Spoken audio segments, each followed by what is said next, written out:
Hello students, welcome to Tiwari academy. तो देखिए, अब हम प्रश्नावली 13.2 प्रारंभ करते हैं। पहले प्रश्न पर यहां पर हम बढ़ते हैं। आपको बोला गया कि ऊंचाई 14 सेंटीमीटर वाले एक लंबवृत्तीय बेलन का वक्र पृष्ठीय क्षेत्रफल 88 सेंटीमीटर स्क्वायर है, तो बेलन के आधार का व्यास ज्ञात कीजिए। तो सबसे पहले तो देखिए, यहां पर आपको बेलन से संबंधित सभी फॉर्मूले याद होने चाहिए। अब हम यहां पर एक बेलन आपको समझा बना के दिखाते हैं कि किस तरीके से आपको वक्र पृष्ठीय क्षेत्रफल होता है और क्या आपको ज्ञात करना है, क्योंकि अगर आप चित्र बनाना जानते होंगे तो आप आसानी से प्रश्न को हल कर ले जाएंगे। तो सबसे पहले तो देखिए, हम एक बेलन बना रहे हैं। तो आप देख रहे हैं कि आपके पास कुछ इस तरीके से ये एक बेलन हो जाएगा।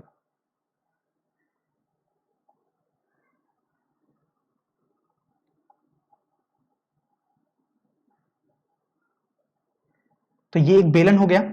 अब इसमें देखिए कि जो ये आकृति हमने बनाई है, एक गोल जैसी आकृति, यही आपके पास एक वृत्ताकार आकृति होती है। आपको देखने में लग रही होगी कि ये वृत्ताकार तो नहीं है, ये तो एक अंडाकार आकृति है, नहीं। लेकिन अगर आप यदि इसको ऊपर से देखेंगे तो आपको ये वृत्त जैसी होगी। ये तो हम 3D में एक आकृति होती है, त्रिविमीय, इसलिए आपको ऐसी देखने में लग रही है। जैसे आप घर में एक बेलन देख सकते हैं, या आप देख सकते हैं घर में बाल्टी जिस तरीके की होती है, तो बाल्टी का जो ऊपरी सिरा होता है वो एक वृत्ताकार होता है, लेकिन अगर आप उसे दूर से देखेंगे तो आपको वृत्ताकार नहीं दिखाई देगा। तो ये आपके पास एक बेलनाकार आकृति है।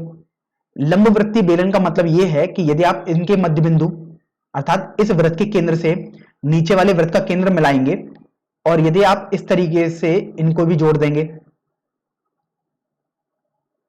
तो यहां से अगर आप इसको मिलाएंगे तो ये लंबवत आपके पास होती है।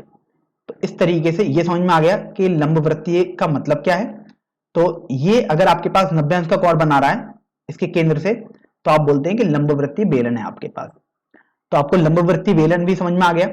अब बेलन के आधार का व्यास पूछा गया है, तो आधार मतलब देखिए, ये आपके पास वृत्ताकार आकृति है, आधार पर देखें चाहे ऊपर की तरफ देखें, तो आधार का व्यास अर्थात इस वृत्त का व्यास बेसिकली आपको ज्ञात करना है, आधार का व्यास या वृत्त का व्यास। अब हम इस प्रश्न को हल करते हैं। तो सबसे पहले तो आप ध्यान रखें, आपको कंठस्थ होना चाहिए कि बेलन का, सबसे पहले तो एक बात और ध्यान रखें कि आपके पाठ्यक्रम में हमेशा लंबवृत्तीय बेलन ही आएगा। इसके अलावा भी बेलन और तरीके के हो सकते हैं, जहां पर ये जो मैंने आपको बताया कि केंद्र से केंद्र को मिलाएंगे तो 90 अंश होना चाहिए, वहां पर 90 नहीं होगा, तो उनको लंबवृत्तीय बेलन नहीं बोलते हैं। लेकिन आपके पाठ्यक्रम में हमेशा वही प्रश्न होंगे जहां लंबवृत्तीय बेलन ही होगा। तो जो भी अभी हम फॉर्मूले लिखेंगे और आपको याद करने हैं, वो सभी लंबवृत्तीय बेलन के ही होते हैं। तो सबसे पहले तो बेलन का वक्र पृष्ठीय क्षेत्रफल समझ लेते हैं आखिर क्या होता है। तो बेलन का वक्र पृष्ठीय क्षेत्रफल कुछ आप ऐसे समझ सकते हैं कि अगर आप इस बेलन को पेंट करें, तो आप देखेंगे आप पेंट तो बाहर की तरफ से ही कर पाएंगे। ये पेंट आपको देखने में लग रहा होगा हम एक तरफ से ही कर रहे हैं, लेकिन आगे पीछे भी करेंगे तो आपको बस इसी भुजा पर गोलाई में पेंट करना होगा। पेंट करने का मतलब तो यही हुआ। तो ये जो भाग है इसी को हम वक्र पृष्ठ बोलते हैं। तो इसका क्षेत्रफल यदि आपको ज्ञात करना है तो आपको वो कंठस्थ होना चाहिए। ये आपके पास होता है 2 गुणा पाई गुणा आर गुणा एच। जहां पर आर क्या होता है उसको समझ लेते हैं। आर आपके पास ये होती है त्रिज्या इस वृत्त की, या फिर आप इसे ही बोल सकते हैं यार, बात तो सेम ही है। और जो एच होती है वो आपके पास ये ऊंचाई होती है इसकी, इसको आप एच बोलते हैं, बेलन की ऊंचाई होती है सिर्फ। अब यहां से आप देखो कि आपको तो बोला गया 88 वर्ग सेंटीमीटर के बराबर है, तो 2 गुणा पाई गुणा आर गुणा एच, ये आपके पास 88 आ गया। अब आप यहां से पाई का मान लगा देंगे, और वो पाई का मान आपके पास 22/7 हो जाएगा। तो 2 गुणा 22/7 आर आपको ज्ञात करना है, क्योंकि व्यास ज्ञात करना है, अर्थात आधार का त्रिज्या का 2 गुना ज्ञात करना है, मतलब आर बेसिकली ज्ञात करना है। एच देखिए आपको बोला गया है 14 सेंटीमीटर ऊंचाई है, तो आपने 14 लिख दिया, बराबर 88 हो गया। फिर आप देख रहे हैं कि देखो 7 से ये 14 दो बार कट हो जाएगा यहां से, तो आपके पास बचेगा 2 गुणा 22 गुणा 2, अर्थात ये 88 बचा, गुणा आर बराबर 88 आ गया। तो इस तरीके से आर का मान 88/88 आपके पास हो जाएगा। तो आप इसको देखो सरल करोगे तो आपके पास आर का मान 1 आ जाएगा। अब देखते हैं कि मात्रक क्या होना चाहिए। तो आप देखो ये ऊंचाई सेंटीमीटर में जो वक्र पृष्ठ का क्षेत्रफल है वो भी सेंटीमीटर में है, स्क्वायर में मतलब, तो यहां पर जो आर आएगा वो भी आपके पास सेंटीमीटर में ही आएगा। तो इस तरीके से आपको समझ में आ गया कि आर का मान तो 1 सेंटीमीटर हो गया। अब चूंकि आपको तो आधार का व्यास निकालना था, आधार आप जानते हैं वृत्ताकार होता है, अर्थात एक तरीके से आपसे बोला गया कि आपको वृत्त का व्यास निकालना है, तो आप जानते हैं वृत्त का व्यास तो 2 गुणा त्रिज्या होती है, तो यहां से आपके पास 2 सेंटीमीटर हो जाएगा। तो इस तरीके से ये आपका पहला प्रश्न हल हो जाएगा।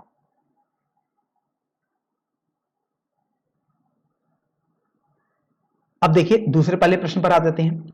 आपको बोला गया कि धातु की एक चादर से 1 मीटर ऊंची और 140 सेंटीमीटर व्यास के आधार वाली एक बंद बेलनाकार टंकी बनाई जानी है, तो इस कार्य के लिए कितने वर्ग मीटर चादर की आवश्यकता होगी। तो सबसे पहले तो आप ये देखिए कि बेलनाकार टंकी आपको बनानी है, तो हम यहां पर उस टंकी को एक बार बना लेते हैं।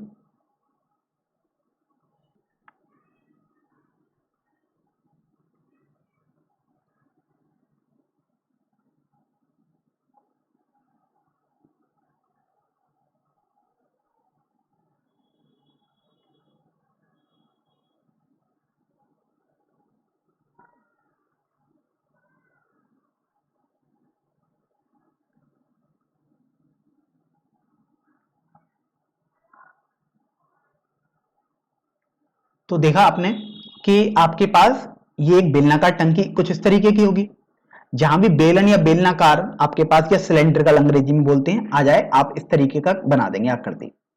फिर आपको बोला गया कि जो ये टंकी है वो बंद है। बंद का मतलब ये हुआ, और वो धातु की एक चादर से बना रहे हैं, इसका मतलब जो ये व्यास है जो आधार होगा वो भी बंद होगा, और ये जो ऊपर की तरफ भाग होता है ये भी आपके पास बंद होगा। इसका मतलब चादर आप इनमें भी यूज कर रहे हैं। तो यहां पर और देखिए आपको समझ में आ गया कि चादर आप आधार को बनाने में भी यूज करेंगे, ऊपर वाले भाग को बनाने में भी यूज करेंगे, और इस वक्र वाले भाग को, वक्र पृष्ठ वाले भाग को बनाने में भी यूज करेंगे। तो सबसे पहले आपको क्षेत्रफल निकालना होगा कि आखिर कितना क्षेत्रफल आप प्रयोग में लाएंगे। तो जब भी वक्र पृष्ठ के क्षेत्रफल में आप आधार के क्षेत्रफल जोड़ देते हैं तो आप उसको कुल पृष्ठ क्षेत्रफल बोलते हैं या संपूर्ण पृष्ठ क्षेत्रफल बोलते हैं। तो आप बोलेंगे बेलन का संपूर्ण पृष्ठ क्षेत्रफल। तो देखो बेलन का जो संपूर्ण पृष्ठ क्षेत्रफल होगा वो मैंने आपको बताया कि देखो वक्र पृष्ठ क्षेत्रफल तो होगा ही, प्लस जो आपके पास दो वृत्ताकार आकृति दिख रही हैं उनका क्षेत्रफल भी आप एक्स्ट्रा ऐड कर देंगे, तब आपके पास संपूर्ण क्षेत्रफल बनता है। तो 2 गुणा वृत्त का क्षेत्रफल आपने कर दिया। अब देखिए ये हमने आपको बताया था कि कंटस्ट करने के लिए वक्र पृष्ठ का क्षेत्रफल जो होता है वो होता है 2 गुणा पाई आर एच प्लस 2। अब देखो वृत्त का जो क्षेत्रफल होता है वो होता है पाई आर स्क्वायर। अब यहां से आप 2 पाई आर कॉमन ले लो, तो यहां से आपके पास बचेगा एच प्लस आर। तो इसलिए आप इसको कंटस्ट रखें कि किसी भी बेलन का संपूर्ण पृष्ठ क्षेत्रफल 2 पाई आर कोष्टक में एच प्लस आर होता है। अब यहां से आप ये देखो कि आपके पास जो ऊंचाई दी हुई है वो 1 मीटर दी हुई है, और जो व्यास है अर्थात 2 गुणा त्रिज्या वो 140 सेंटीमीटर है। तो अगर आप आर निकालोगे तो 140 बटे 2 मतलब 70 सेंटीमीटर हो जाएगा। फिर आप देख रहे हो कि देखो यहां पर देखो ये मीटर में हो गई है तो दूरी ही, ये ऊंचाई हो गई और यहां त्रिज्या हो गई, तो ये सेंटीमीटर में, या तो दोनों को मीटर में बनाओ या दोनों को सेंटीमीटर में बनाओ। तो ये पूरा आप पर निर्भर करता है कि आप पहले क्या करना चाहते हैं। तो देखिए अगर हम दोनों को मीटर में बनाए तो एच तो पहले से ही मीटर में है, आर को भी मीटर में बना लेते हैं, तो 70 को हम 100 से भाग कर देंगे तो ये आपके पास 0.7 मीटर आ जाएगा। तो इस तरीके से आपने त्रिज्या को भी मीटर में बना लिया है। तो अब यहां से आप लिख सकते हैं कि आवश्यक चादर अभी आपने देखा कि वो आधार को बनाने में भी, ऊपर वाले भाग को भी और वक्र पृष्ठ को बनाने में भी यूज होगी। तो आप लिख सकते हैं 2 गुणा पाई गुणा आर कोष्टक में एच प्लस आर। अब देखिए 2 गुणा पाई का मान आप 22/7 लगा दीजिएगा। देखिए यहां से आर का मान अभी हमने बिल्कुल निकाला है जो कि हमारे पास 0.7 आया है, और देखिए एच का मान आप देख सकते हैं 1 है और r का मान 0.7 है, तो यहाँ पर 1 प्लस 0.7 आप कर देंगे। अब यहाँ से दशमलव हटाएंगे तो नीचे 1 0 आ जाएगा, तो 10 आ गया बेसिकली, क्योंकि दशमलव के बाद एक अंक था इसलिए।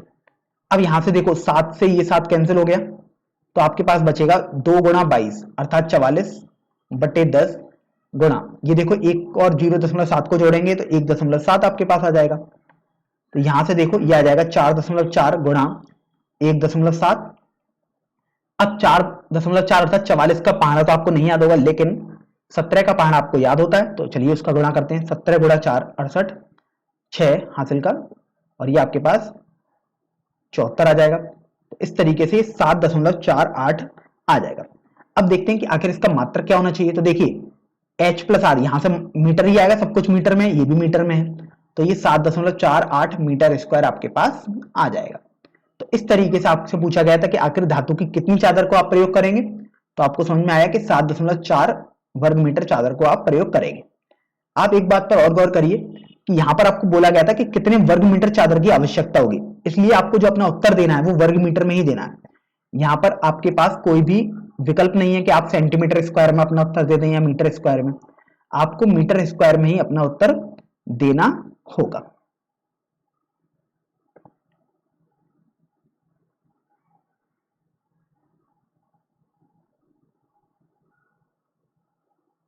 तो अब देखिए हम प्रश्न संख्या 3 पर आ जाते हैं। यहां पर बोला गया है कि धातु का एक पाइप 77 सेंटीमीटर लंबा है, इसके एक अनुप्रस्थ काट का आंतरिक व्यास 4 सेंटीमीटर है और बाहरी व्यास 4.4 सेंटीमीटर है। आपको बोला गया है कि आप आकृति देख सकते हैं। तो चलिए सबसे पहले हम आकृति समझ लेते हैं। तो ये देखिए, ये आपके पास एक पाइप है धातु का, जिसकी लंबाई, अर्थात जब भी ध्यान रखें कोई बेलनाकार भाग दिया होगा, लंबाई और ऊंचाई बेसिकली एक ही बात होती है। तो आपको ये समझ में आ गया कि ये जो आपके पास होगी ये लंबाई हो गई और ये आपके पास 77 सेंटीमीटर हो जाएगी। तो यहां से सबसे पहले हम h लिख लेते हैं, जो कि 77 अर्थात 77 सेंटीमीटर हो गई। फिर आपको बोला गया कि जो इसका आंतरिक व्यास है वो 4 सेंटीमीटर है। आंतरिक व्यास मतलब आपके पास ये दूरी दी हुई है, ये आपके पास 4.4 है। तो इसका मतलब ये हुआ कि अगर आप त्रिज्या निकालेंगे तो वो आपके पास आंतरिक व्यास का आधा हो जाएगा। तो देखिए यहां पर जो त्रिज्या होगी मैं लिख सकता हूं आंतरिक त्रिज्या,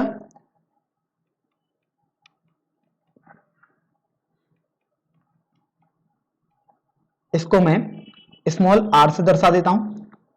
ये आपके पास हो जाएगी 4/2, क्योंकि व्यास का आधा अर्थात 2 सेंटीमीटर। अब देखते हैं कि आंतरिक व्यास, सॉरी बाहरी व्यास क्या होगा। तो देखिए बाहरी व्यास मतलब जो बड़ा वाला वृत्त बनना होगा उसका व्यास हो जाएगा। तो देखिए बाहरी व्यास आपके पास ये हो जाएगा, ये 4.4 है। तो जो बाहरी त्रिज्या होगी वो आपके पास ये हो जाएगी, आप देख सकते हैं, क्योंकि बड़े वाले वृत्त की त्रिज्या बाहरी त्रिज्या हो जाएगी। तो इस तरीके से यहां पर हम लिख लेते हैं कि बाहरी त्रिज्या,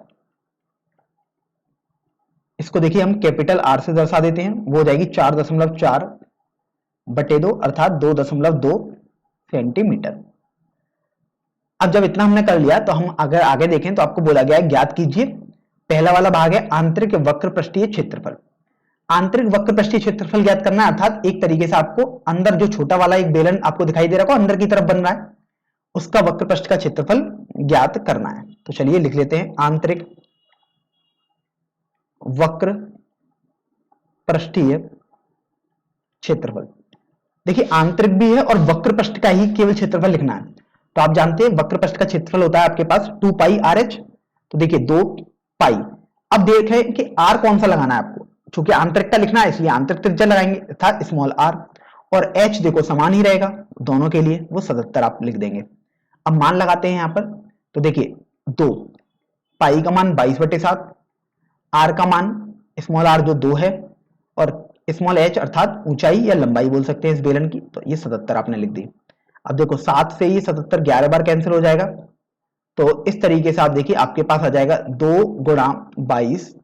अब 2 का गुणा 11 से करेंगे तो ये आपके पास 22 हो गया। तो देखिए 2 गुणा 22 का वर्ग अर्थात 22 गुणा 22 ये 484 होता है। तो ये आपके पास आ जाएगा गुणा करने पर 968 सेंटीमीटर स्क्वायर। सेंटीमीटर स्क्वायर हम इसलिए लिख पा रहे हैं क्योंकि इसका मात्रक सेंटीमीटर स्क्वायर में आएगा, क्योंकि देखो जो ऊंचाई अर्थात लंबाई है वो भी सेंटीमीटर में और त्रिज्या भी सेंटीमीटर में है, तो जब आप गुणा करेंगे तो सेंटीमीटर स्क्वायर ही आपके पास आ जाएगा। अब देखो पहला वाला भाग तो आपने हल कर दिया, अब हम दूसरे वाले भाग पर आते हैं जिसमें आपको दिया हुआ है बाहरी वक्र पृष्ठीय क्षेत्रफल आपको ज्ञात करना है। तो चलिए दूसरे वाले भाग को भी हम हल करते हैं। बाहरी वक्र पृष्ठीय क्षेत्रफल, तो जैसे आपने आंतरिक वाला निकाला है वैसे ही बाहरी निकालोगे, तो उसमें बस जो आर होगी वो कैपिटल आर हो जाएगी, क्योंकि जो बड़ा जो सर्किल है उसकी जो रेडियस होगी वही आप यहां पर लगाओगे। तो ये हो जाएगा 2 पाई कैपिटल आर एच, तो 2 गुणा पाई का मान 22/7, आर का मान आप 2.2 लगा देंगे और एच का मान 77 हो जाएगा, क्योंकि बेसिकली लंबाई और ऊंचाई सेम ही हो जाएगी यहाँ पर। तो 7 से 77 11 बार कैंसिल हो गया, तो यहां से देखो 22, इसको हमने ऐसे लिख दिया। अब 2 गुणा 11 हम यहां पर कर देते हैं, तो ये भी 22 हो गया और फिर 2.2 यहां कर देते हैं। तो इस तरीके से देखो 22 का वर्ग ये तो आपके पास 484 हो जाएगा, गुणा 2.2 हो जाएगा। तो आप 22 का बेसिकली गुणा कर देंगे 484 में, तो ये आ जाएगा 8 4 106। अब दशमलव लगाएंगे तो दशमलव यहां आपके पास आ जाएगा। तो इस तरीके से आपको समझ में आएगा कि आपके पास जो बाहरी वक्र पृष्ठीय क्षेत्रफल है वो 1064.8 आ जाएगा, और कभी भी मात्रक लिखना ना भूलें, अर्थात इसका यूनिट जो होगा वो सेंटीमीटर स्क्वायर हो जाएगा। अब देखो तीसरे वाले सबसे अंतिम भाग में इस प्रश्न में दिया हुआ है कि जो कुल पृष्ठीय क्षेत्रफल आपको ज्ञात करना है। तो सबसे पहले तो हम यहां लिख लेते हैं कि कुल पृष्ठीय क्षेत्रफल आपको ज्ञात करना है, फिर हम देखते हैं कि आखिर कैसे उनको ज्ञात करेंगे।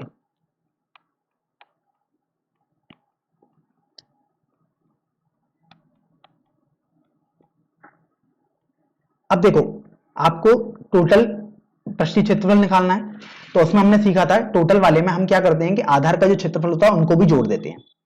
अब एक तरीके से आप ये देखो, आपके पास एक ये पाइप दिया हुआ था, तो इसमें जो कुल पृष्ठीय क्षेत्रफल होगा वो तो देखो आंतरिक पृष्ठीय क्षेत्रफल भी आएगा, बाहरी भी आएगा, और जो ये वृत्त जैसा बन रहा है आप देख रहे हैं ये वृत्त बन रहा है, इसी तरीके से देखो नीचे भी बनना है, इस वृत्तीय क्षेत्रफल का आंसर भी आएगा इसमें। तो इस तरीके से कुल पृष्ठीय क्षेत्रफल में आपको समझ में आया कि आप आंतरिक पृष्ठीय क्षेत्रफल भी लिखेंगे,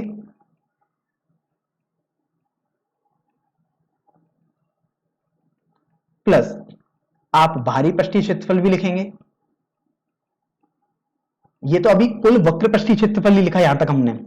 अब कुल पृष्ठीय क्षेत्रफल में आपको वृत्ताकार भागों के क्षेत्रफल भी लिखने होते थे, इसलिए आप यहां पर लिखेंगे वृत्ताकार भागों का क्षेत्रफल, तो आप इसको भी जोड़ देंगे।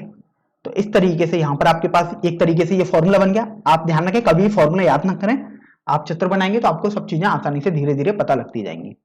तो आंतरिक पृष्ठीय क्षेत्रफल तो आप देख सकते हो आपके पास 968 सेंटीमीटर स्क्वायर आया था, तो ये आपने 968 लिख दिया, प्लस आप देखिए आपके पास जो बाहरी वक्र पृष्ठीय क्षेत्रफल है वो है 1064.8, तो आपने उसको यहां पर लिख दिया, प्लस जो वृत्ताकार भाग का क्षेत्रफल है अब वो आपको निकालना पड़ेगा। तो वृत्ताकार भाग का क्षेत्रफल अर्थात देखो ऊपर भी है और नीचे भी है, तो आप 2 गुणा कर दीजिएगा और एक तरफ का क्षेत्रफल निकाल लीजिए, इसलिए तो हमने 2 का गुणा किया है कि क्योंकि 2 तरफ बनना है वृत्ताकार भाग।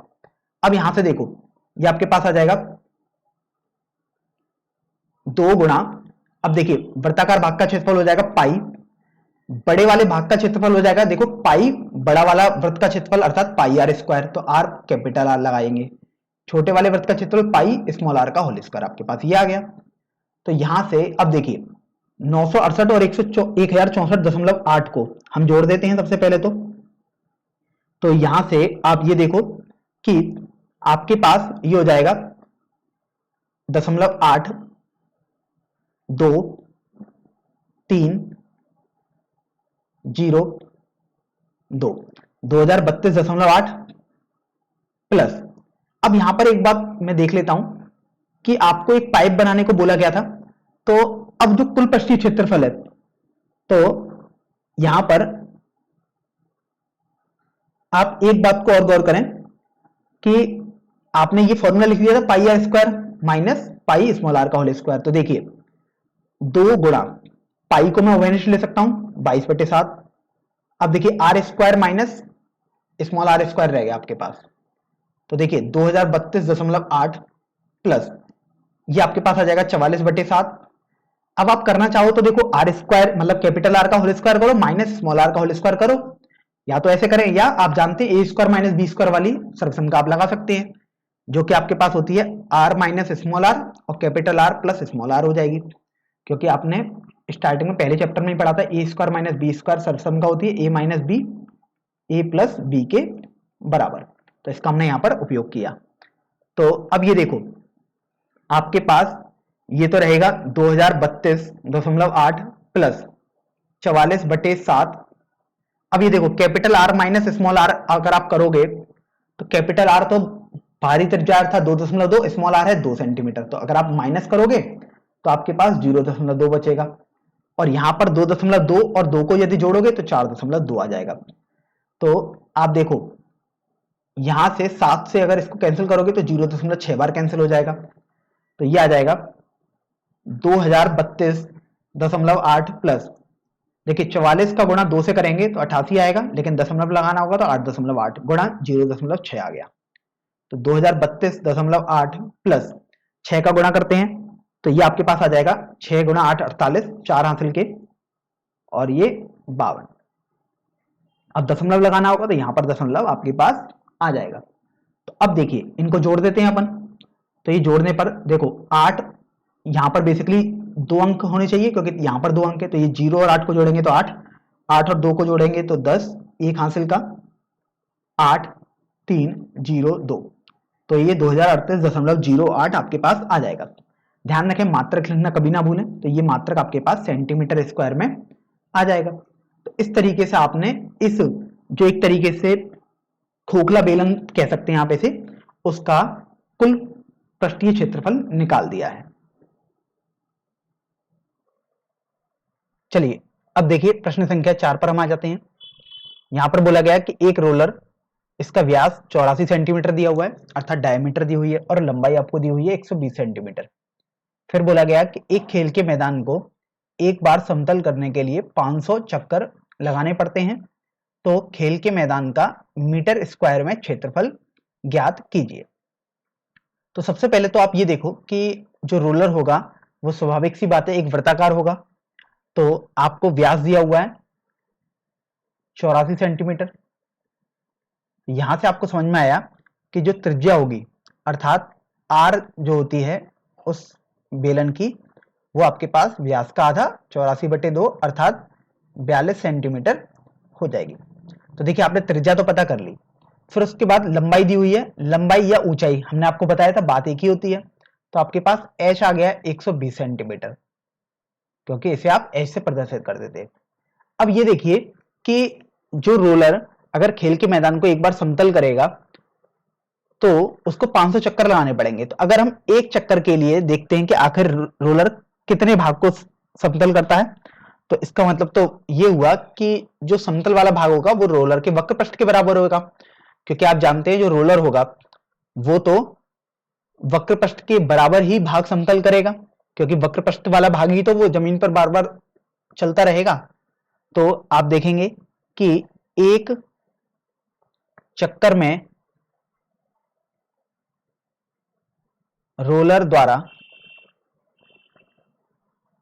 समतल भाग बराबर आपके पास रोलर का वक्र पृष्ठ हो जाएगा।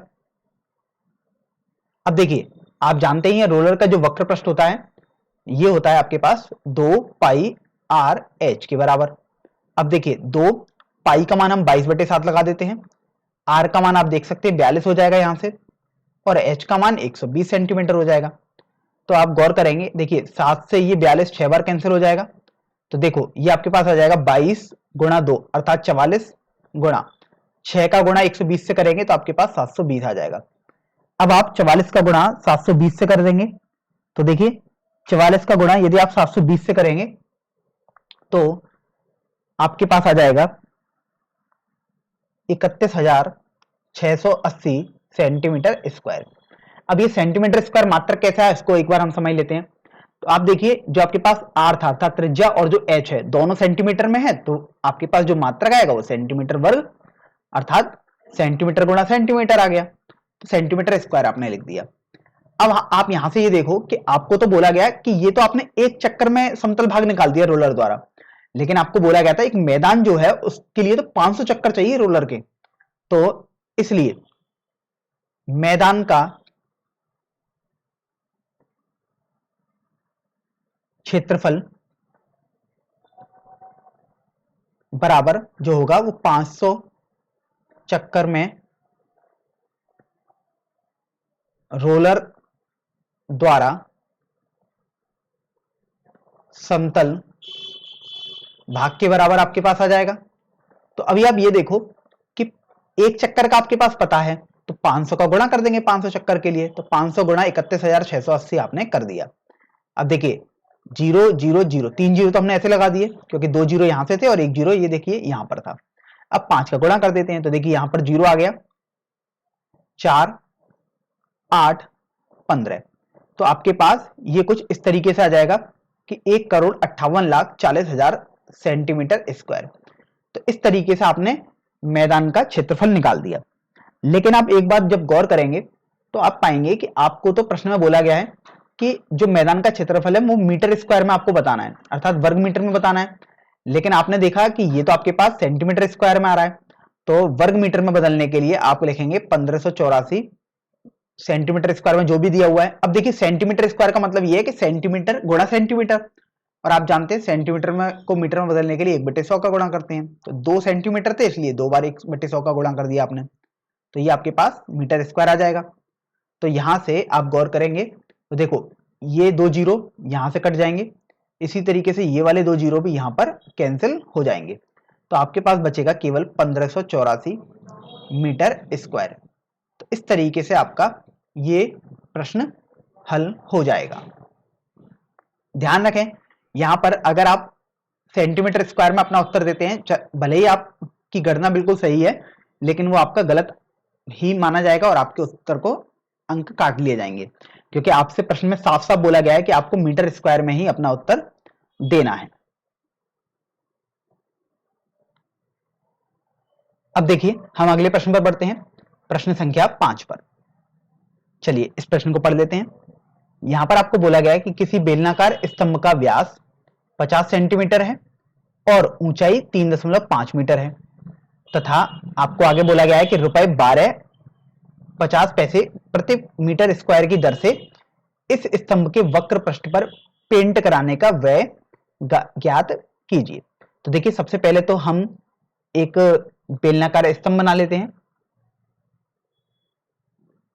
तो देखिए कुछ इस तरीके से आपके पास बेलनाकार स्तंभ आ जाएगा।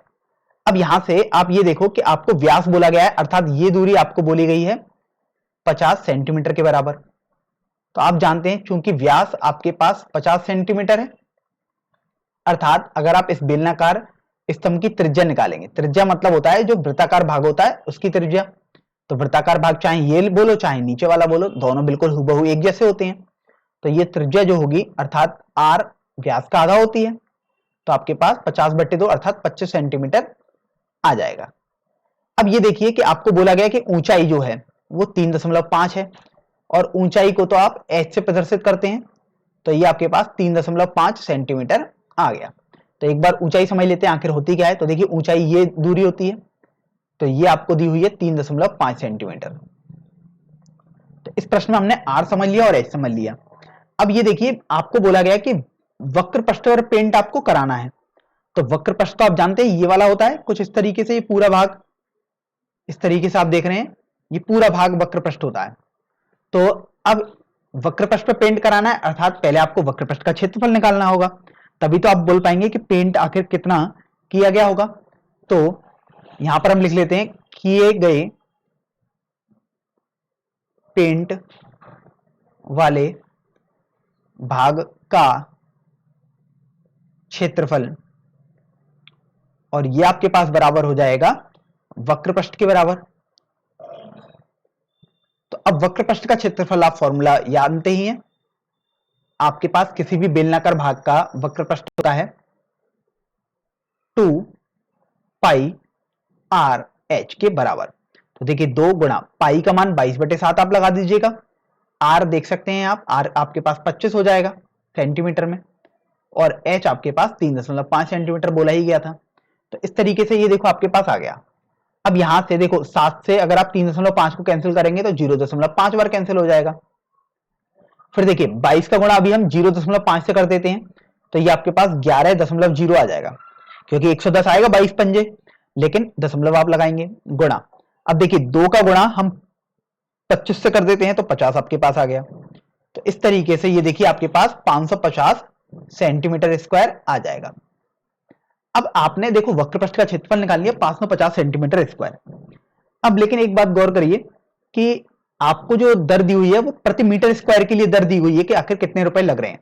तो आपकी सबसे पहली कोशिश अब रहेगी कि इस सेंटीमीटर स्क्वायर को आप मीटर स्क्वायर में बदलें। तो देखिए सेंटीमीटर स्क्वायर का मतलब है 2 बार सेंटीमीटर का गुणा, तभी तो सेंटीमीटर स्क्वायर आया होगा।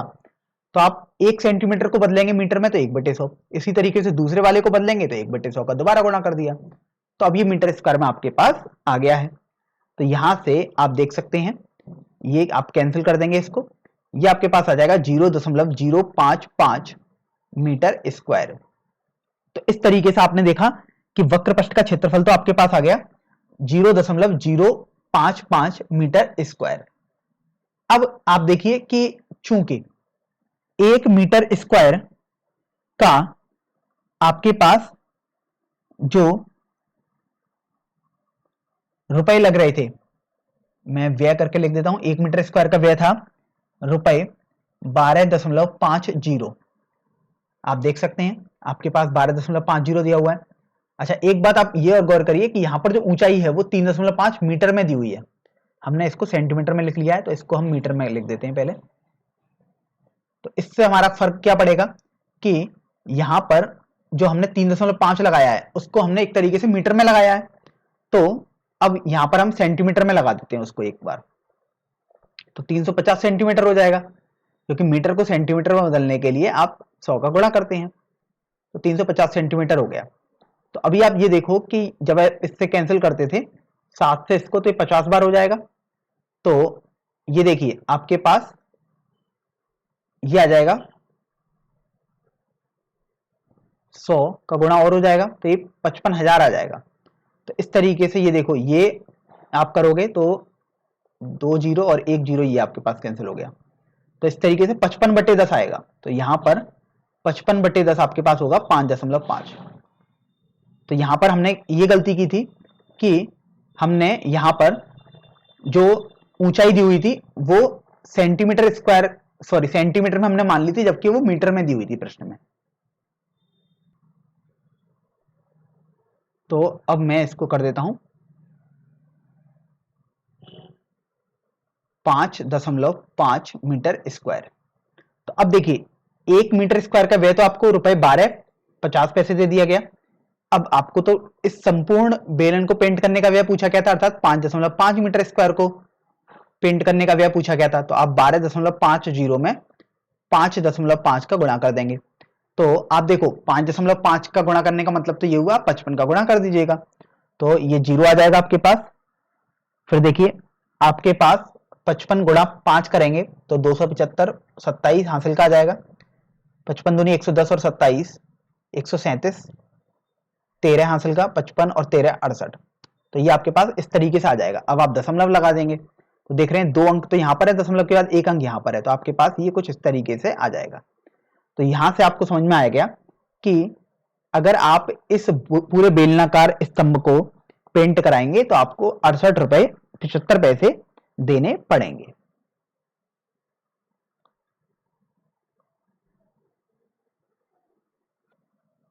चलिए अब हम प्रश्न संख्या 6 पर आते हैं। यहां पर आपको बोला गया है कि एक लंब वृत्तीय बेलन का वक्र पृष्ठीय क्षेत्रफल 4.4 वर्ग मीटर अर्थात मीटर स्क्वायर में बोला गया है। यदि बेलन के आधार की त्रिज्या आपको 0.7 मीटर दी गई है तो उसकी ऊंचाई आपसे ज्ञात करने के लिए बोला गया है। तो सबसे पहले तो आप ये देखिए कि आपको किसी भी बेलन का वक्र पृष्ठीय क्षेत्रफल पता होना चाहिए, ये काफी महत्वपूर्ण है। तो इसका फॉर्मूला आपके पास होता था 2πr(h). अब यहां पर r और h भी समझ लेते हैं। तो जो r होता है वो बेलन के आधार की त्रिज्या होती है, तो वो तो आपको देखो पहले से दी गई है 0.7 मीटर, और आपसे h अर्थात ऊंचाई निकालने को बोला गया है। क्योंकि यदि आप कोई बेलन बनाएंगे तो आप देखिए आपके पास कुछ इस तरीके का बेलन आएगा। तो अब देखिए इस तरीके का यदि बेलन आपके पास आएगा तो जो ये दूरी होती है इसी को आप r बोलते हैं, चाहे आप यहां पर भी बोल सकते हैं, बिल्कुल सेम रहते हैं ये दोनों वृत्ताकार भाग। तो ये आपके पास r हो गई, और जो ये दूरी होती है इसी को हम बेलन की ऊंचाई अर्थात h बोलते हैं। तो यहां से तो आपको h निकालने को बोल दिया गया है, और वक्र पृष्ठ का क्षेत्रफल आपको पहले ही पता है। तो आप देख रहे हैं वक्र पृष्ठ का क्षेत्रफल तो 4.4 मीटर स्क्वायर है, तो 2πr(h) ये आपके पास 4.4 के बराबर हो जाएगा। अब देखिए 2 पाई का मान हम 22/7 लगा देते हैं, r का मान 0.7 लगा देते हैं, और h का मान तो आपको निकालना ही है। तो ये आपके पास 4.4 के बराबर हो गया। एक बात का आप हमेशा ध्यान रखें कि चूंकि ये मीटर स्क्वायर में है तो आप ध्यान रखेंगे कि जो आप त्रिज्या और ऊंचाई लेंगे वो भी मीटर में ही लें। तो इस तरीके से आप देखिए जो आपके पास त्रिज्या है वो मीटर में दी हुई थी, तो ऊंचाई आपकी मीटर में ही आएगी, आप ऐसा ही लेंगे। तो सबसे पहले तो हम इस दशमलव को हटाएंगे तो नीचे 10 आ गया। अब 7 से देखो ये 7 कैंसिल हो जाएगा, तो आपके पास बचेगा 44/10 गुणा h बराबर 4.4। अब आप ये देखो कि अगर हम इस 10 को पक्षांतर करें दाईं तरफ, तो अब चूंकि भाग में है बाईं तरफ, तो दाईं तरफ जाने पर ये गुणा में बन जाएगा। तो आपके पास आ जाएगा 44 गुणा h बराबर 4.4 गुणा 10। अब देखिए दशमलव ये हटाएंगे तो 10 आ गया, और 0 से ये 0 आपके पास कैंसिल हो जाएगा। तो इस तरीके से आपके पास आ जाएगा 44h बराबर 44। देखिए केवल 44 बचा है आपके पास। तो इस तरीके से h का मान जो होगा वो आ जाएगा 44/44। तो ये 1 आ गया। अब मात्रक आपके पास मीटर ही रहेगा। तो इस तरीके से आपने उस बेलन की ऊंचाई निकाल दी जो कि 1 मीटर के बराबर आई है। तो अब देखिए प्रश्न संख्या 7 पर आ जाते हैं। यहां पर आपको बोला गया कि किसी वृत्ताकार कुएं का आंतरिक व्यास 3.5 मीटर है और यह 10 मीटर गहरा है। तो सबसे पहले तो हम ये समझ लेते हैं कि आखिर ये वृत्ताकार कुएं का आंतरिक व्यास का मतलब क्या है। तो देखिए कुआं आप जानते हैं आपके पास एक बेलन के आकार का ही होता है। तो आप देख रहे हैं कि अगर इसका आप एक रफ चित्र बनाएंगे तो वो कुछ इस तरीके का आ जाएगा, क्योंकि आप देखिए ये आपके पास एक वृत्ताकार बेलन के आकार का हो गया एक कुआं। अब आंतरिक व्यास बोला है तो आप देख रहे हैं कि जो ये भाग होते हैं, ये सब भाग ये ईंटों के बने होते हैं। अगर ईंट बाहर से बनी होती है तो यही जो होती है यही तो आपके पास बेसिकली आंतरिक व्यास हुआ, क्योंकि जो ईंट जैसे यहां पर लगी होंगी तो आप देख रहेंगे तो ईंट ये जो पूरा एक बनेगा ये आपके पास बड़ा वाला व्यास हो जाएगा, तो इसको आप भारी व्यास बोलते हैं। तो मेन जो काम है वो आपको आंतरिक व्यास बोल दिया गया है, यहां पर उससे करना है। तो आर आपके पास आ गया यहां से 3.5/2, क्योंकि व्यास 3.5 है तो इसका आधा कर देंगे तो आंतरिक व्यास आ जाएगा, अर्थात 1.75 मीटर आपके पास आ जाएगा। फिर आप देख रहे हैं कि आपको तो बोला गया कि 10 मीटर गहरा है। 10 मीटर गहरा का मतलब जो ऊंचाई है या आप बोल सकते हैं इस कुएं की लंबाई, क्योंकि देखिए कुआं तो बिल्कुल सीधा सीधा होगा। तो जो h है वो आपके पास 10 मीटर हो गया। तो यहां से आपके पास h पता लग गया। अब यहां पर आप देखो पहले वाले भाग को यदि आप पढ़ेंगे तो आपको बोला गया कि ज्ञात कीजिए आंतरिक वक्र पृष्ठीय क्षेत्रफल। अब आप ये देखो कि पहले वाले भाग में आंतरिक वक्र पृष्ठीय क्षेत्रफल बोला गया है।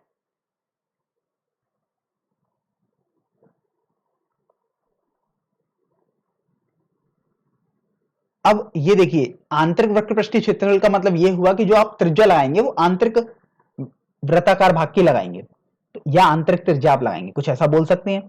तो 2 पाई आंतरिक त्रिज्या आपके पास r है तो ये आपने r लिख दिया और h होता है। ये फॉर्मूला आपको कंठस्थ होना चाहिए, वक्र पृष्ठ के लिए ये होता है क्षेत्रफल। अब आंतरिक बोला था इसका मतलब आंतरिक त्रिज्या लगाएंगे, तो आंतरिक त्रिज्या आपके पास ये थी। तो अब देखिए हम यहां पर 2 पाई का मान 22/7 रख देते हैं, r का मान 1.75 और h का मान 10 आपने रख ही दिया यहां पर। तो आप यहां से देखोगे अगर हम 7 से 1.75 को कैंसिल करें तो ये 0.25 आपके पास आ जाएगा। तो इस तरीके से देखो, ये 22 को 2 से गुणा करोगे तो 44 आ गया, गुणा 0.25 का 10 से गुणा करोगे तो 2.5 आ जाएगा। अब देखिए 44 का गुणा हम 25 से कर देते हैं, तो 44 पंजे 220, 22 हासिल का, 44 दूनी 88 और 22 110 आपके पास आ गया, और दशमलव लगाएंगे तो यहाँ पर आपके पास दशमलव आ जाएगा। तो इस तरीके से देखा आपने कि जो इस कुएं का आंतरिक वक्र पृष्ठीय क्षेत्रफल होगा वो 110 मीटर स्क्वायर आ जाएगा। तो पहला वाला भाग तो काफी आप आसानी से आपने हल कर दिया। अब दूसरे वाले भाग पर बढ़ते हैं।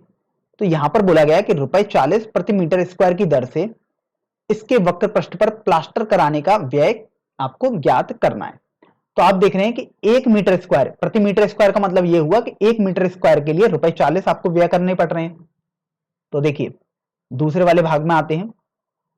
तो आपको पता है कि 1 मीटर स्क्वायर के लिए जो व्यय करना पड़ेगा वो है ₹40, लेकिन आप देख रहे हैं जो कुएं का व्यास है आंतरिक वो तो 110 मीटर स्क्वायर है, तो आपको इसके लिए व्यय निकालना पड़ेगा। तो इसलिए 110 मीटर स्क्वायर के लिए जो व्यय होगा वो आ जाएगा 40 गुणा 110।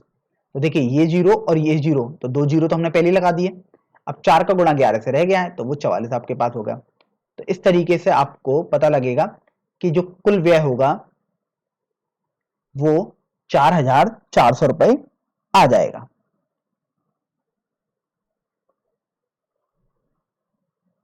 प्रश्न संख्या 8 को अब हम पढ़ते हैं। यहां पर बोला गया कि गर्म पानी द्वारा गर्म रखने वाले एक संयंत्र में 28 मीटर लंबाई और 5 सेंटीमीटर व्यास वाला एक बेलनाकार पाइप है। फिर आपको बोला गया कि इस संयंत्र में गर्मी देने वाला कुल कितना पृष्ठ होगा। तो सबसे पहले तो आप ये देखो, जो गर्म पानी वाला एक संयंत्र है वो आपको बोल दिया गया है कि बेलनाकार पाइप है उसमें, और उस बेलनाकार पाइप की आपको देखो लंबाई दी गई है और उसका आधार का जो व्यास है वो दिया हुआ है, क्योंकि आधार तो आप जानते हैं वर्गाकार होता है, तो व्यास दिया हुआ है उस वृत्त का। तो सबसे पहले तो आप ये देखिए जो जो आपको दिया हुआ है आप उसको नोटेशन में लिख लेंगे। तो लंबाई आप जानते हैं, ऊंचाई या लंबाई एक ही बात होती है बेलनाकार भागों के लिए, जो आपके पास 28 मीटर है। फिर आप देख रहे हैं कि व्यास आपको दिया हुआ है, व्यास है आपके पास 5 सेंटीमीटर। तो इस तरीके से त्रिज्या जो होगी अर्थात आर आपके पास हो जाएगा व्यास का आधा अर्थात 5/2, तो 2.5 सेंटीमीटर आ जाएगा। अब आप सबसे पहले तो एक बात को ध्यान रखें कि कहीं किसी भी प्रश्न में आप देख रहे हैं कि एक जो दूरी है वो मीटर में है और एक दूरी सेंटीमीटर में है, तो आप दोनों के लिए या तो समान मात्रक बनाएंगे, या तो दोनों को सेंटीमीटर में बनाएंगे या दोनों को मीटर में बनाएंगे। तो अभी हमारी जो कोशिश रहती है हम एच को, इसको मीटर को सेंटीमीटर में बना लेते हैं। तो 1 मीटर में 100 सेंटीमीटर होते हैं, इसलिए आपने 100 का गुणा कर दिया, तो आपने एच को बना लिया 2800 सेंटीमीटर। तो इस बात का आप हमेशा ध्यान रखेंगे कि जो मात्रक रखते हैं किसी भी प्रश्न में वो हमेशा बिल्कुल एक जैसे रखते हैं, चाहे आप सभी को सेंटीमीटर में रखें, चाहे मीटर में रखें, किसी भी मात्रक में लिखें, लेकिन सभी को एक ही में रखें। तो अब आपसे बोला गया कि इस संयंत्र में गर्मी देने वाला कुल कितना पृष्ठ है। तो कुल पृष्ठ जब भी आपको निकालना होता है बेलनाकार भाग का, तो उसका फॉर्मूला आपको पता ही है, ये आपको कंठस्थ भी होना चाहिए। तो कुल पृष्ठ बोल सकते हैं या कुल संपूर्ण पृष्ठ बोल सकते हैं। तो ये आपके पास होता है 2πRh वक्र पृष्ठ प्लस 2 आधार होते हैं, वो आता है 2πr², क्योंकि एक आधार का क्षेत्रफल πr² है तो 2 का गुणा कर देंगे 2 के लिए। तो यहां पर आपको बताया भी गया था कि 2π को अगर आप उभयनिष्ठ ले लेंगे 2πr को, तो आपके पास ये r+h आ जाएगा। तो ये फॉर्मूला आपको कंठस्थ होना चाहिए था। अब यहां से आपको इसी का मान निकालना है, तो इसलिए कुल पृष्ठ या आप बोल सकते हैं कुल पृष्ठीय क्षेत्रफल। तो ये आ गया 2πr कोष्टक में r+h। अब यहां पर आप मान लगा देंगे, तो 2 पाई का मान देखिए 22/7, आर का मान अब आप लगाओगे तो आर तो आप देख रहे हो कि 2.5 सेंटीमीटर है। तो इस तरीके से देखो ये 2.5 आ गया, कोष्टक में आर की जगह 2.5 लगा दिया, और एच आपने अभी देखा ही कि एच है आपके पास 2800 सेंटीमीटर। तो यहां से आपने देखो इसको लिख दिया। अब आप ये देख रहे हो कि देखो 2 का गुणा 2.5 से कर दो तो ये 5 आ गया, गुणा देखो ये 22 रह ही गया, बटे 7 भी चल ही रहा है। अब देखो 2.5 को 2800 के साथ जोड़ोगे तो 2800 2.5 आपके पास आ जाएगा। तो अब हम यहां पर इसको थोड़ा सरल करते हैं।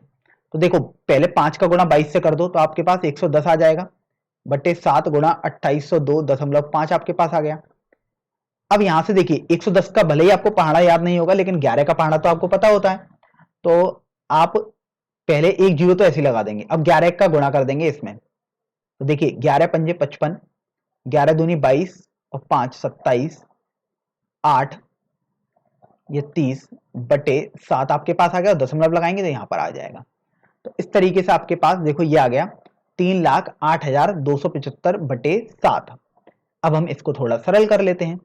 तो देखिए अगर आप इसको थोड़ा सरल करोगे तो 7 से कैंसिल करोगे तो 7 चौक 28, 7 चौक 28 जीरो, 7 तिया 21, 7 निम 63, 7 दूनी 14, 7 अट्ठे 56, 7 पंजे 35। तो इस तरीके से देखो आपके पास ये आ जाएगा, और ये यहां पर आपके पास दशमलव आ गया। तो इस तरीके से ये हो जाएगा 44,39,39,285 सेंटीमीटर स्क्वायर। सेंटीमीटर स्क्वायर इसलिए आया क्योंकि आपने जो त्रिज्या थी उसको भी सेंटीमीटर में माना था, और जो ऊंचाई थी उसको भी सेंटीमीटर में ले लिया था। तो इस तरीके से आपके पास ये उत्तर आ जाएगा। आपसे कुल प्रश्न पूछा गया था। अब ये पूरा आप पर निर्भर करता है कि आप अपना उत्तर किस मात्रक में देना चाहते हैं, क्योंकि यहां पर आपको बोला नहीं गया है कि किस मात्रक में आपको देना है उत्तर। तो आप चाहें सेंटीमीटर स्क्वायर में दें, या आप चाहें तो इसको मीटर स्क्वायर में भी बदल सकते हैं। तो देखिए 44,039.258 सेंटीमीटर स्क्वायर का मतलब होता है सेंटीमीटर गुणा सेंटीमीटर। इस तरीके का आप हमेशा ध्यान रखें, कभी भी परिवर्तन करने में आपको कोई कठिनाई नहीं होगी। तो देखिए 44,039.258, देखिए 1 सेंटीमीटर में 1/100 मीटर हो गए। इसी तरीके से इसमें भी 1/100 मीटर हो गए। तो देखो 1 मीटर और दूसरा मीटर गुणा करोगे तो ये मीटर स्क्वायर तो आपके पास आ ही गया। तो यहां पर मैं मीटर स्क्वायर तो देखिए लिख ही देता हूं। अब आप ये देखो कि 2 जीरो ये हैं और 2 जीरो ये हैं, अर्थात दशमलव जो होगा वो 4 अंक पहले खिसक जाएगा। तो आपके पास ये आ जाएगा, देखो 4 अंक पहले खिसकाओगे तो ये देखिए यहां पर दशमलव आ जाएगा। तो ये आ जाएगा 4.4039,258। तो इस तरीके से आप अपना अगर मीटर स्क्वायर में आंसर देंगे तो आपके पास आ जाएगा 4.4039,258 वर्ग मीटर। तो अब देखिए प्रश्न संख्या 9 पर आ जाते हैं हम। यहां पर आपको बोला गया है ज्ञात कीजिए, पहले वाले भाग में है कि एक बेलनाकार पेट्रोल की बंद टंकी का पार्श्व या वक्रपृष्ठीय क्षेत्रफल जिसका व्यास 4.2 मीटर है और ऊंचाई 4.5 मीटर है। तो देखिए सबसे पहले ही आपको यहां पर बोल दिया गया कि आपको जो पेट्रोल की टंकी दी है वो बेलनाकार दी हुई है। तो देखिए अगर बेलनाकार टंकी है आपके पास तो कुछ इस तरीके से ये टंकी आपके पास होगी। तो अभी हम पहला वाला भाग हल करते हैं।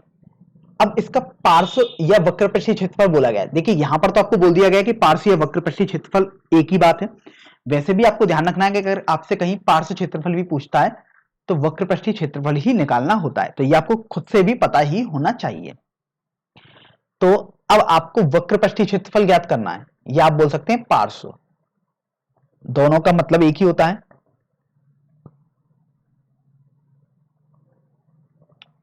इसको आप कंठस्थ रखें, ये फॉर्मूला आपके पास होता है 2πr/h के बराबर। फिर आप एक बात यदि गौर करेंगे तो आपको बोला गया है कि व्यास 4.2 मीटर है। तो व्यास जब भी बोला जाए किसी बेलनाकार भाग का तो ध्यान रखें वो आधार का जो भाग होता है उसका व्यास होता है। तो आधार तो आप देख रहे हैं आपके पास वृत्ताकार होता है, चाहे आप इधर देखोगे ये वृत्त ही है एक तरीके से, देखने में भले ही आपको लगेगा, लेकिन अगर आप घर में कोई भी बेलनाकार भाग देखेंगे तो आपको वृत्त ही मालूम पड़ेगा अगर आप ऊपर से देखेंगे इसे। तो व्यास का मतलब होता है जो आधार वाला भाग होता है वृत्ताकार उसका व्यास। तो अगर व्यास आपको दिया हुआ है तो आप त्रिज्या तो ज्ञात कर सकते हैं जो कि व्यास का आधा होता है। तो देखिए 4.2 को आपने 2 से भाग किया तो 2.1 मीटर आपके पास आ गया। ये आपके पास देखिए आर आ गया अर्थात त्रिज्या आ गया। अब बात करते हैं कि ऊंचाई क्या होगी। तो ऊंचाई आप देखो बोला गया 4.5 मीटर है। तो आप यहां पर देखिए मान लगा देंगे। तो देखिए 2 पाई का मान आप 22/7 लगा देंगे, आर का मान 2.1 और एच का मान 4.5 आपने लगा दिया। अब आप ये देखो कि 7 से ये 2.1 0.3 बार कैंसिल हो जाएगा। तो देखिए 22 का गुणा 2 से करेंगे तो 44 आ गया, गुणा 0.3 का गुणा 4.5 से करेंगे तो ये आपके पास 1.35 आ जाएगा। तो यहां से अब आपको 44 का गुणा करना है 1.35 में। तो देखिए 44 का गुणा 5 में करेंगे तो 220, 22 हासिल का, 44 दिया 132 और 22 154, 15 हासिल का और ये 59 आ गया। तो इस तरीके से अगर आप दशमलव लगाएंगे तो यहां पर आ जाएगा। तो आपके पास जो वक्रपष्ठीय क्षेत्रफल है वो आ जाएगा 59.40। अब आपको मात्रक भी लिखना होगा। तो आप देख रहे हैं जो आर है अर्थात त्रिज्या है और जो ऊंचाई है वो दोनों मीटर में है। तो इस तरीके से यहां पर जो मात्रक आएगा वो मीटर स्क्वायर में आ जाएगा। तो आपने जो बेलनाकार टंकी थी पेट्रोल की उसका पार्श्व या वक्रपष्ठीय क्षेत्रफल ज्ञात कर लिया जो कि 59.40 वर्ग मीटर आ गया है। अब हम दूसरे वाले भाग पर आते हैं। दूसरे वाले भाग में आपको बोला गया कि इस टंकी को बनाने में कुल कितना इस्पात लगा होगा यदि कुल इस्पात का 1/12 भाग बनाने में नष्ट हो गया है। तो देखिए अब यहां पर सबसे पहले तो आप ये देखो कि जब आप टंकी बना रहे हैं तो आप जानते हैं टंकी तो आप जब बनाओगे तो उसके आधार में भी आपके पास इस्पात लगा होगा और यहां पर ऊपर की तरफ जो भाग है उसमें भी इस्पात ही लगा होगा। इसका मतलब टंकी बनाने में जो इस्पात लगा होगा तो वो तो कुल संपूर्ण वक्रपष्ठीय क्षेत्रफल के बराबर होगा। तो यहां से हम संपूर्ण पृष्ठ क्षेत्रफल या आप बोल सकते हैं कुल पृष्ठ क्षेत्रफल निकाल लेते हैं। और ये फॉर्मूला भी आपको कंठस्थ होना चाहिए था क्योंकि इसमें हम वक्रपृष्ठ का क्षेत्रफल 2πr(h) में दोनों आधारों का क्षेत्रफल जोड़ देते हैं अर्थात 2πr² जोड़ देते हैं क्योंकि आधार तो वृत्ताकार है तो वृत्त का क्षेत्रफल πr² होता है। चूंकि दो वृत्त थे ऊपर और नीचे इसलिए 2 × πr² कर दिया। तो देखो 2πr को आप उभयनिष्ठ ले लोगे तो आपके पास h + r आ जाएगा। तो ये फॉर्मूला वैसे आपको कंठस्थ होना चाहिए, अगर नहीं भी कंठस्थ हो पाता है तो आप इस तरीके से समझ सकते हैं जैसे हमने यहां पर किया है। अब यहां पर मान निकाल देते हैं तो 2 पाई का मान 22/7, r का मान 2.1 था। अब देखिए h का मान था आपके पास 4.5 प्लस r का मान 2.1। तो इस तरीके से आप देखो 7 से अगर आप 2.1 को कैंसिल करोगे तो 0.3 आ जाएगा। तो 22 का गुणा 2 से करेंगे तो 44 गुणा 0.3 गुणा 4.5 का गुणा 2.1 से करेंगे तो 6.6 आपके पास आ जाएगा। तो अभी आप ये देखो कि देखिए 0.3 का गुणा 44 से करेंगे तो आपके पास 13.2 आ जाएगा क्योंकि 44 का गुणा 3 से करते हैं तो 132 आता है। अब दशमलव लगाएंगे तो यहां पर आ गया, गुणा 6.6 करेंगे तो बेसिकली आपको एक तरीके से 66 का गुणा 132 से करना है। तो देखिए जब आप इसको हल करोगे तो ये आपके पास हो जाएगा गुणा करने पर 66 दूनी 132, 13 हासिल का, 66 × 198 और 13 211, 21 हासिल का, 66 एकम 66 और 21 87। अब दशमलव लगाते हैं तो यहां पर आपके पास आ गया। तो इस तरीके से संपूर्ण पृष्ठ क्षेत्रफल आपके पास आ गया 87.12 मीटर स्क्वायर। तो अब आप ये देखो आपको संपूर्ण पृष्ठ क्षेत्रफल निकालने के लिए नहीं बोला गया है, आपको आगे इसमें एक कंडीशन दे दी गई थी कि कुल इस्पात का 1/12 भाग नष्ट भी हो जाता है बनाने में। तब आपको बताना है कि कुल कितना इस्पात आपके पास लगा होगा। तो ये तो संपूर्ण पृष्ठ क्षेत्रफल है, ये आंसर तो आपका तब होता जब कुछ भी भाग नष्ट नहीं हुआ होता, लेकिन आपसे तो बोला गया कि कुछ भाग तो नष्ट भी हो रहा है। तो यहां पर सबसे पहले तो आप मान लीजिएगा कि टंकी बनाने में लगा कुल इस्पात आपके पास x वर्ग मीटर अर्थात मीटर स्क्वायर है। तो यहां से आपके पास ये तो समझ में आ गया कि टंकी बनाने में लगा इस्पात आपने मान लिया x मीटर स्क्वायर है। तो इसलिए टंकी बनाने में कुछ इस्पात नष्ट भी हुआ होगा और वो नष्ट इस्पात आपको बोला गया है कि 1/12 भाग जो है वो वेस्ट हो जाता है। तो इस तरीके से x/12 हो जाएगा क्योंकि x का 1/12 x/12 हो जाएगा। तो इस तरीके से आप देखोगे कि जो आपके पास लगा इस्पात है इसलिए लगा हुआ कुल इस्पात ये आपके पास हो जाएगा टोटल x में से जो नष्ट है उसको हटा देंगे तो 11x/12 मीटर स्क्वायर। अब आप देखो जो ये 11x/12 है यही आपका 87.12 के बराबर हो जाएगा। तो इस तरीके से आप देखेंगे कि 87.12 आपके पास आया था कि ये 11x/12 के बराबर होना चाहिए। तो अब आप मान लगा देंगे यहाँ पर। तो यहां से देखिए हम यहां से x का मान निकालेंगे तो वो आ जाएगा 87.12 गुणा 12/11। तो देखो इसको हटाएंगे तो ये 100 आ गया। अब 11 से इसको कैंसिल करते हैं तो ये आ जाएगा 11×6 66 और 11×7 77 हो गया बेसिकली ये। फिर 101 11×9 99 11×2 22। तो इस तरीके से ये आपके पास 792 आ गया गुणा 12/100 आ गया।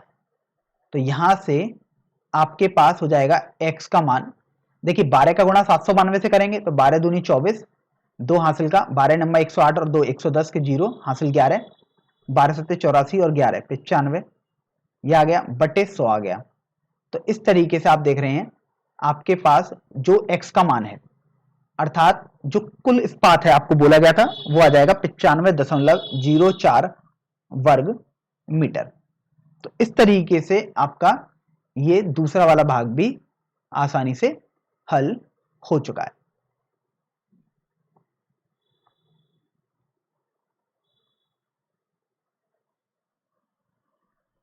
अब देखिए हम प्रश्न संख्या 10 की ओर बढ़ते हैं। यहां पर आपको बोला गया है कि आकृति में आप एक लैंप शेड का फ्रेम देख रहे हैं। तो ये देखिए अगर आप इस चित्र की तरफ देखेंगे तो ये एक लैंप शेड का फ्रेम दिया हुआ है। फिर आगे आपको बोला गया है कि इसे एक सजावटी कपड़े से ढका जाना है। इस फ्रेम के आधार का व्यास 20 सेंटीमीटर है और ऊंचाई 30 सेंटीमीटर है। तो सबसे पहले तो आप एक बात पर यदि और गौर करें तो आप देख रहे हैं कि ये जो आपके पास फ्रेम है एक बेलनाकार जैसा दिखाई दे रहा है, बेलन जैसा। आप एक बात पर यह भी ध्यान रखें कि कहीं कहीं प्रश्न में आपको सीधे नहीं बोला जाएगा कि बेलन है, आपको खुद से समझना होगा। तो आपने आकृति देखी और आपको बेलन समझ में आया तो यहां पर आपको तुरंत बेलन के सभी फॉर्मूले ध्यान में आ जाने चाहिए थे। तो अब यहां से बोला गया कि इस फ्रेम के आधार का व्यास 20 सेंटीमीटर है। तो देखो ये ऊपर भी आधार है और यहां नीचे भी आधार होगा, भले ही आपको देखने में नहीं लग रहा है लेकिन अगर आप दूसरी तरफ से देखेंगे तो इस तरीके से देखो ये नीचे की तरफ भी एक आधार बन रहा होगा जो वृत्ताकार होगा। तो इसका व्यास बोला गया है। तो व्यास तो आप जानते हैं कि ये पूरी दूरी होती है। मैं यहां पर आपको बना के दिखा देता हूं। ये दूरी होती है पूरी जो कि व्यास होती है। तो ये आपके पास 20 सेंटीमीटर है। तो आपके अगर आप त्रिज्या निकालोगे तो ये त्रिज्या तो ये वाली दूरी होती है। तो आपके पास व्यास पता लगा 20 सेंटीमीटर। तो इसलिए जो त्रिज्या होगी जिसको हम स्मॉल r से प्रदर्शित करते हैं वो हो जाएगी व्यास का आधा अर्थात 20/2 10 सेंटीमीटर। तो देखो आपने त्रिज्या निकाल ली। अब ये देखो कि बोला गया कि जो ऊंचाई है वो 30 सेंटीमीटर है। तो आप देखते हैं कि ऊंचाई तो आपके पास ये वाली दूरी होती है। तो इस तरीके से आपके पास ऊंचाई आ गई 30 सेंटीमीटर। यहां से मैं h भी लिख देता हूं, 30 सेंटीमीटर आ गया। प्रश्न में दिया हुआ था अभी तक जितना भी आपने लिखा है। फिर आप ये देख रहे हैं कि आगे आपको बोला गया कि फ्रेम के ऊपर और नीचे मोड़ने के लिए दोनों ओर 2.5 सेंटीमीटर अतिरिक्त कपड़ा भी छोड़ा जाना है।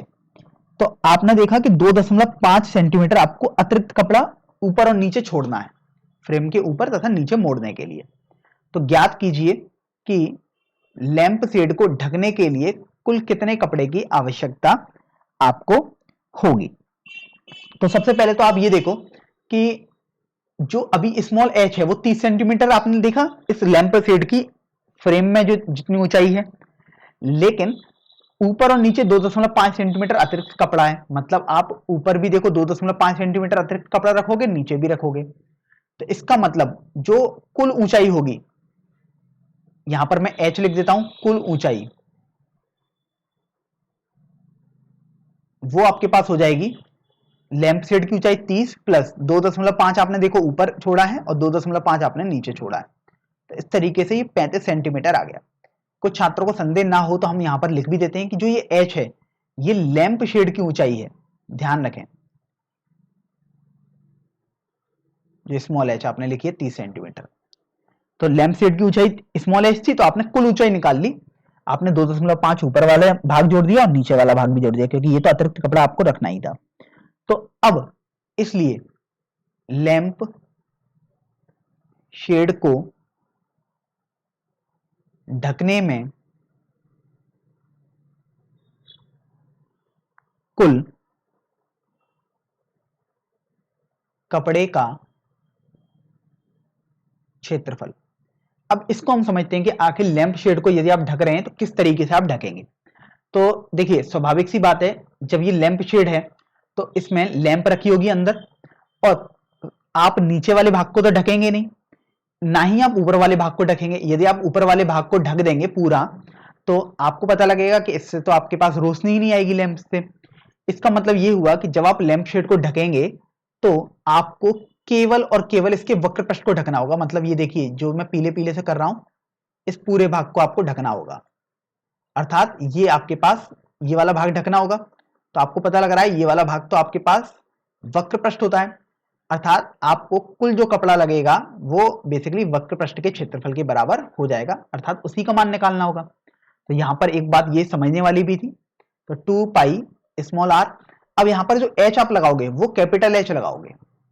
अब यहां मान लगा दोगे तो 2 पाई का मान 22/7, स्मॉल आर का मान आप देख सकते हैं आपके पास 10 सेंटीमीटर है, और जो कैपिटल एच है वो 35 है। तो देखिए 7 से ये 35 5 बार कैंसिल हो गया।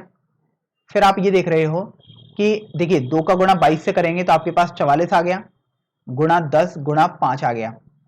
अब ये देखो 44 का गुणा यदि आप 5 से कर दो तो आपके पास 220 आएगा, इंटू 10 आ गया। तो इस तरीके से ये 2200 आपके पास आ जाएगा। अब हम देखते हैं कि आखिर इसका मात्रक क्या होगा। तो इसका मात्रक देखिए आपके पास जो त्रिज्या थी वो सेंटीमीटर में थी और जो कैपिटल एच थी वो भी सेंटीमीटर में था, इसलिए जो मात्रक होगा वो आर और एच के गुणा वाले मात्रक से मिलकर बना होगा, तो ये सेंटीमीटर स्क्वायर में आ जाएगा। या अगर आप चाहें तो आप इसको मीटर स्क्वायर में भी परिवर्तित कर सकते हैं।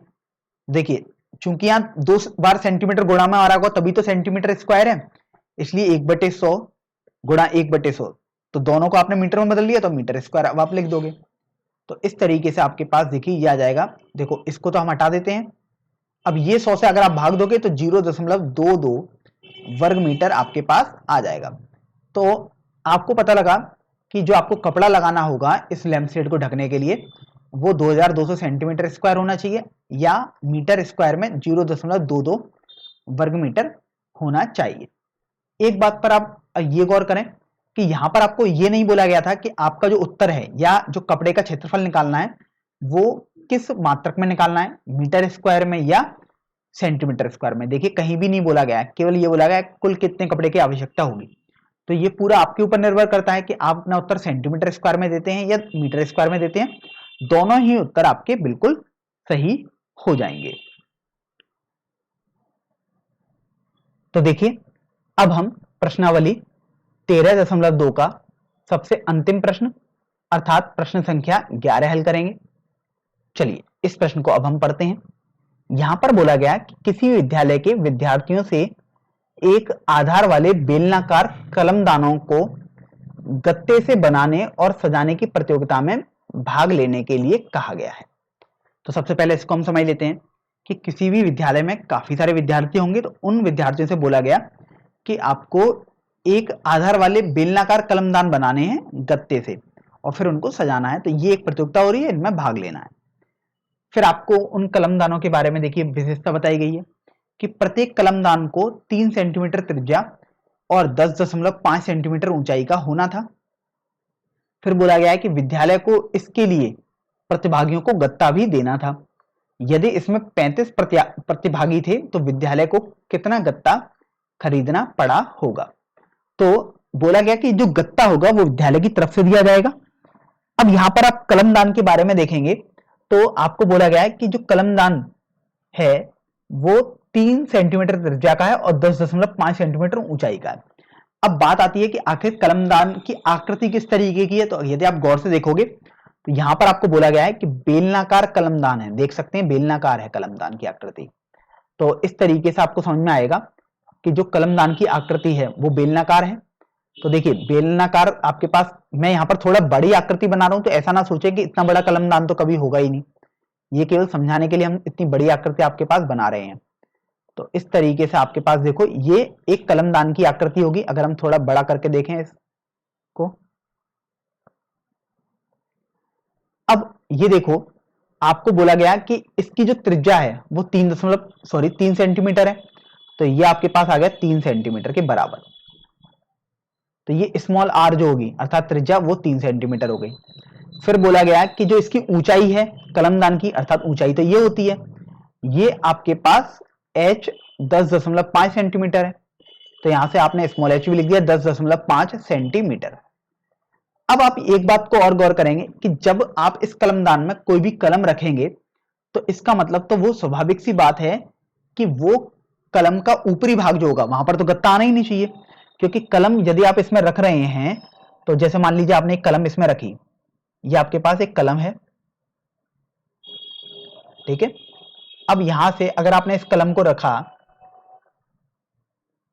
तो स्वाभाविक सी बात है कि यहां पर ऊपर वाले भाग में जो वृत्ताकार भाग है वो तो खुला हुआ होना चाहिए।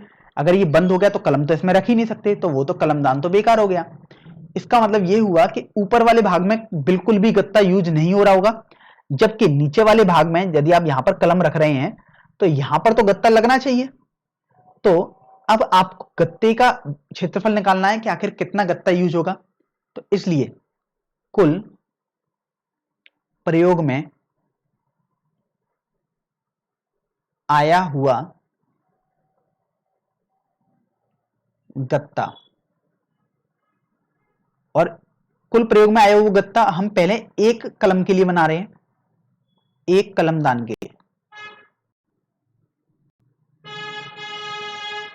तो एक कलमदान में कुल प्रयोग में आया हुआ गत्ता अगर आप निकालेंगे तो देखिए ये वाला जो भाग है ये बाहर का इधर उधर बाउंड्री का होगा, वक्र पृष्ठ का क्षेत्रफल होता है, यहां पर भी गत्ता तो लगेगा ही क्योंकि आप उसको तो ढकेंगे ही, तो 2 पाई आर एच हो गया। प्लस आप देखो नीचे वाले भाग को भी उससे बनाएंगे, तो इसका क्षेत्रफल आपके पास वृत्त होता है नीचे वाला भाग, तो ये पाई आर स्क्वायर हो गया। अब ऊपर वाले भाग को आप नहीं बना रहे तो इसको नहीं जोड़ेंगे आप, तो यहां पर आप देख रहे हैं कि 2 पाई आर स्क्वायर के बजाय हमने केवल पाई आर स्क्वायर लिखा है, क्योंकि ऊपर वाला जो ये वाला भाग है इसको तो आप खुला रखेंगे। तो इस तरीके से अब आप यहां पर मान लगाएंगे।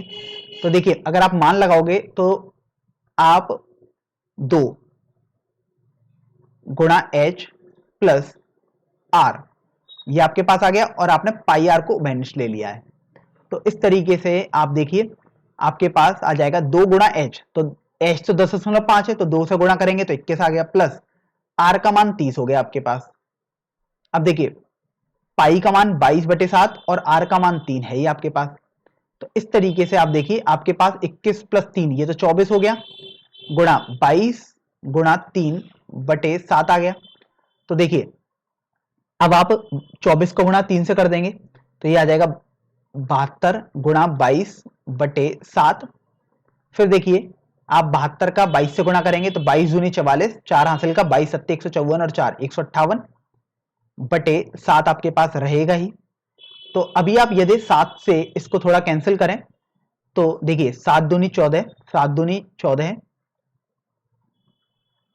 7 छिंग 42, 7 दूनी 14, 7 अट्ठी 56, 7 पंजे 35, 7 सत्तू 49।